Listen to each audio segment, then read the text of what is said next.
Well, hello, everyone. Just a short video today of a brief history of diversity, equity, and inclusiveness in universities and the education system. So this is called DEI. You can have EID, DEI. You can shuffle the words together, but I think you get the general tone of it. It's that we want to create an educational environment which respects diversity, which makes everyone feel included, including people that are neurodiverse, or people that are of different cultural backgrounds. And you also want equity. So you want equity of opportunity, that everyone should be allowed to have a chance, a fair chance at an education. And this has resulted in, for example, Toronto Metropolitan University has started a new medical school that'll be opening next September. That is, the founding dean or founding leader is Teresa Chan, the former dean of faculty development at McMaster University Medical School. So there's a entirely new medical school. She's a colleague of mine. We've co-published together. And their school has a Black stream and Indigenous stream. And it doesn't mean that Black students will be in one room and Indigenous and white the other. It means that indigeneity and race have impacts on education. And that these impacts, barriers should be reduced, and that we should also leave medical school with a deeper understanding of the real diversity of the communities that we serve. There's a very low trust of physicians in some communities. Other communities have limited access. So I'm going to give you my basic rundown on how DEI came to be and how it's got the opportunity now to become something truly great, but it's had its growing pains. So in the early 1980s, of course, I was there for all of this. We had a Canadian Prime Minister, Brian Mulroney, at the time, and the Americans had Ronald Reagan as their president. And we had Margaret Thatcher as well as the Prime Minister in the UK. Now, this became associated with some very dirty dealings on the international scale involving the Iran-Contra scandal, which was where the US was funding political forces in El Salvador and in the middle part of America, Central America, based on dirty deals they had with weapons sales to Iran. And I don't want to go into the details of that. It's not a politics channel, and I don't know enough about it to comment. But the point was, I do know the education behind it. That produced a form of what we call neoliberalism. So neoliberalism is a philosophy that is kind of anti-Marxist. It's kind of that everyone gets up by their own bootstraps.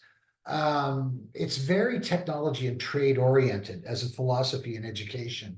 And this became very strong in the 80s. It was the time of the material girl. Remember Madonna? It was the time of Ronald Reagan. It was the discovery of this idea that greed is good. Remember Gordon Gekko in Wall Street, greed is good. Well, that infected the university as well. Universities were under funding crunches. And again, I only can speak from Canada, but I've seen enough data, historical data, to convince me this occurred through many institutions around the world at roughly the same time. During the materialistic 80s, university funding was cut. And there are many reasons for this. In a neoliberal economy, education is not important, training is important. So you don't really need a lot of language scholars and anthropologists. You need a lot of hewers of wood and carriers of water. And so this kind of technical vocational shift starts to happen. And it can go as high as management. That's still technical vocational, or becoming an economist, for example. So what happened is, as this begins in ascent, two things happen. One, they develop online learning. So online learning was originally developed to basically get rid of faculty. It's expensive. Faculty are 70% of a university or college budget. If you can trim that by even 5%, there's massive savings for the institution and for those that fund the institution. So online learning is the idea. You could have the faculty member teach a course and then disappear. And now you had the course and you can run it thousands of times and never have to pay the faculty. And the development, they might pay you $6,000 to build a course, and that's all you'll ever see.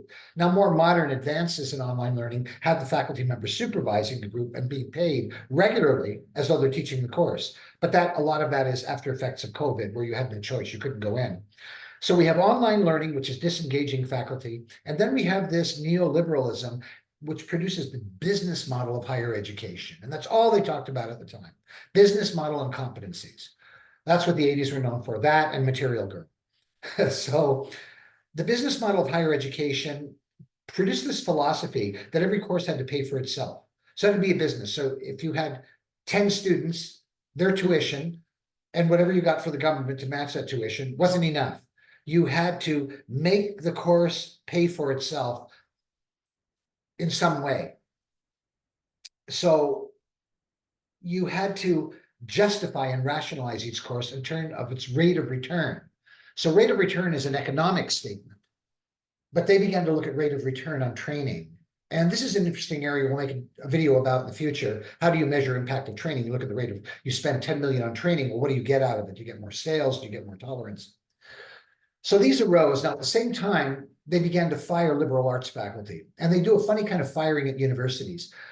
Most people working at universities, 60% of the faculty, and this is true at colleges too, are part-timers who teach one course a year. They've got a day job, hopefully a wife or spouse that has a real job, and they pop into the university and get called professor for 3 hours a week, and they might make $6,000, take home $4,000.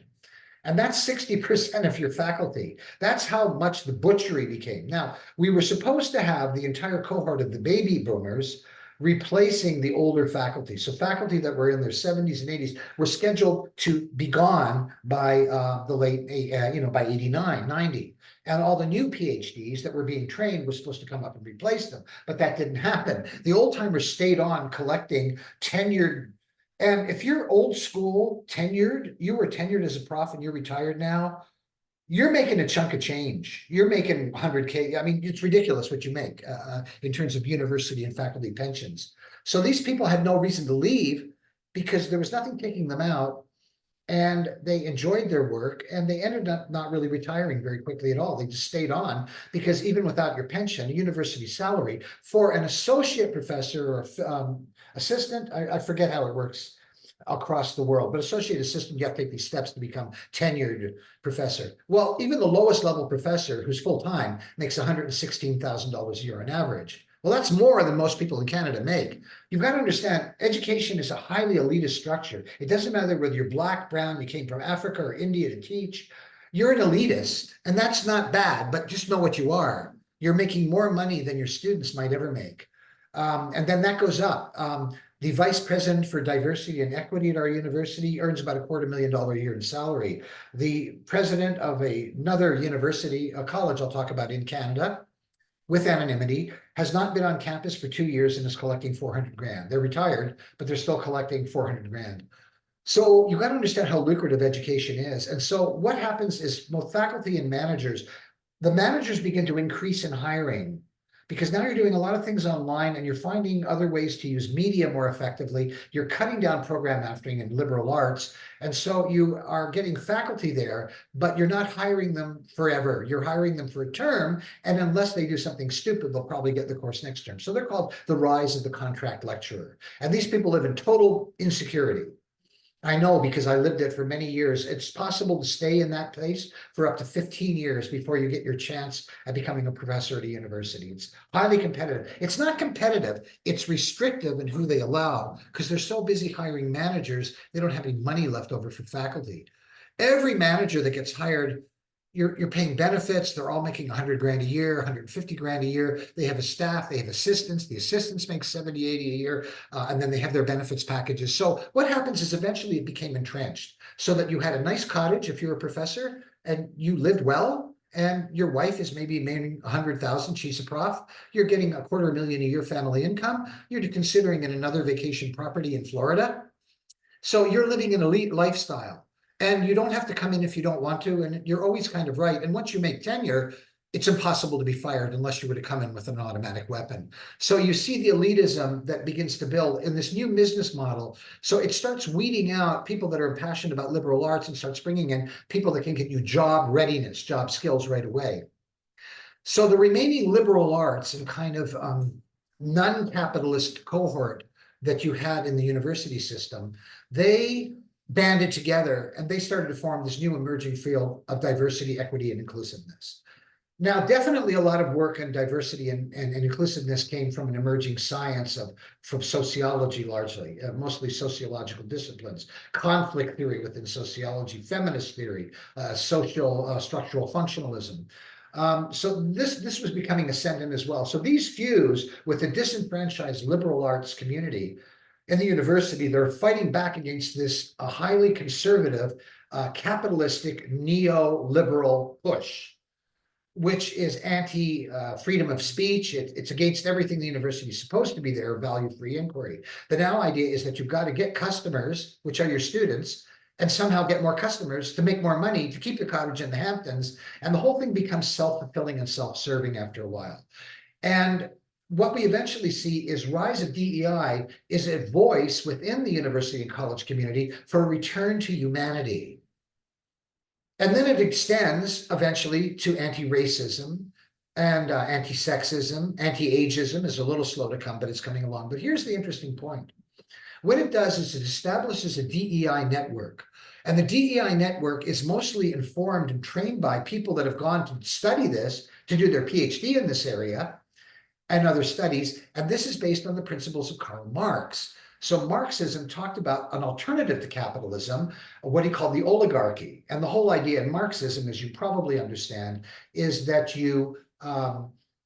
everything, you see the results of the products of your labor. You're not working all day and getting 10 cents and your boss gets $1 million for the product. But it has a bigger idea, and that is the endless revolution in society.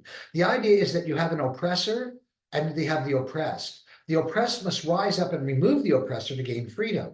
And this was all developed when Paulo Freire and others were talking about the pedagogy of the oppressed. This was the time in which juntas in Argentina were seeking and murdering people for anything.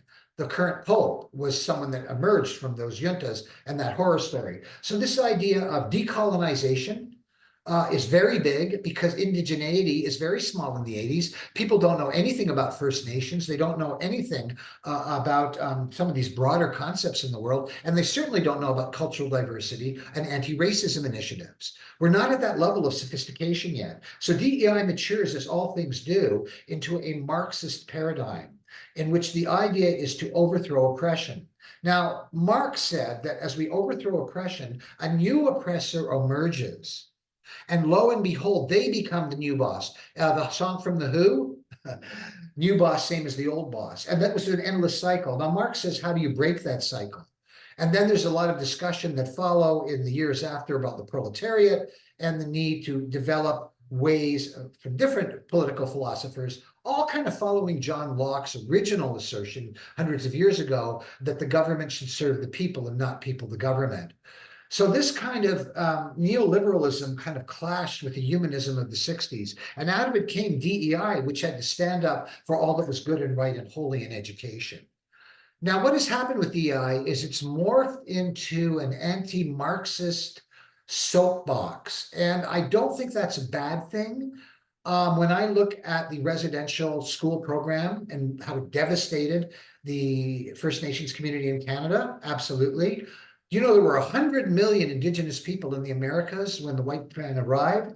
And by the time the white man had colonized, there was less than 1 million remaining. Almost 99 million were destroyed.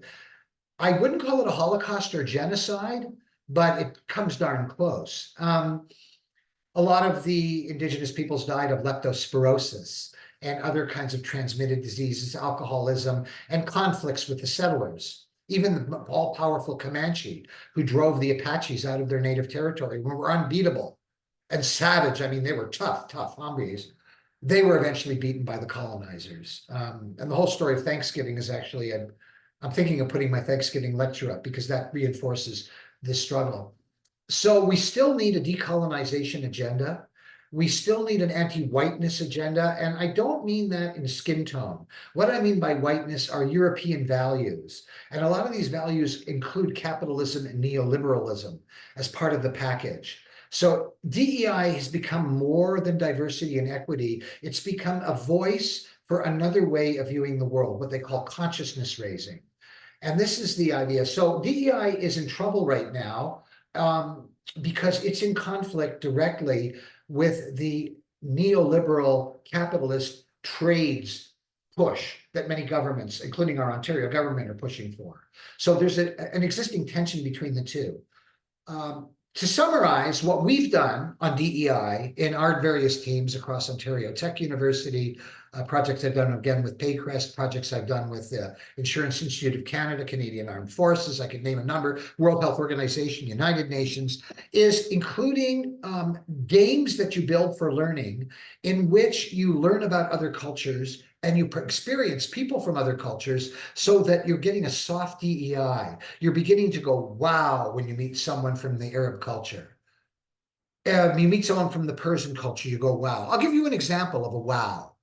Um, European culture did not come up with pharmacy or pharmacology in an organized way until the 1500s, till the time of Samuel Hahnemann, the homeopathic doctor. Do you know that in the Islamic culture that was done in about a little after the birth of the prophet, peace be upon him, and I say that out of respect to our Islamic viewers, the significant birth of the prophet. Well, within 100 years of the birth of the prophet, the Saldiani or the sandalwood inspectors developed within the Arab culture to make sure that medicines were what they said they were. So they were the first real pharmacists. 1,000 years later, European culture did it. There was never any question about evolution in Islamic teachings, but there was a lot of discussion of evolution being a fake in the Christian Western civilization. So when I talk about whiteness, I'm talking about Western civilization's inherent biases of how the world is constructed. And DEI, in the way we use it, is a way to show you other ways to view the world. It's not so much learning to like your Black neighbor. That's almost depressing in its own way. The people that say, some of my best friends are gay. But if you can, in your games, as we do, build Black characters, lesbian characters, male gay characters, trans characters, we build these into all of our games so that your heroes are gay superheroes. They're young women with alcohol problems. They're very, very depressed people. One game I built for the WHO had a woman whose father died of Ebola, but she had a hopeless kind of depression that came out of it. And she worked with a hard drinking former SAS officer to help rebuild a business in Chad to learn about project management. Project management, by the way, is after a tsunami, the first people on site, or after a hurricane or a disaster, are the project management team. So we're teaching stuff that's non-trivial. So that's what I had to say about DEI today. It's a wonderful movement, but it's not well understood how to make it effective. And I'm stating here by producing learning games in which you meet people from different cultures, ancient cultures, so you understand the history of that people, you begin to develop a higher, not a tolerance, but an absolute awe at the diversity of humanity. David Chandra signing off. See you next time.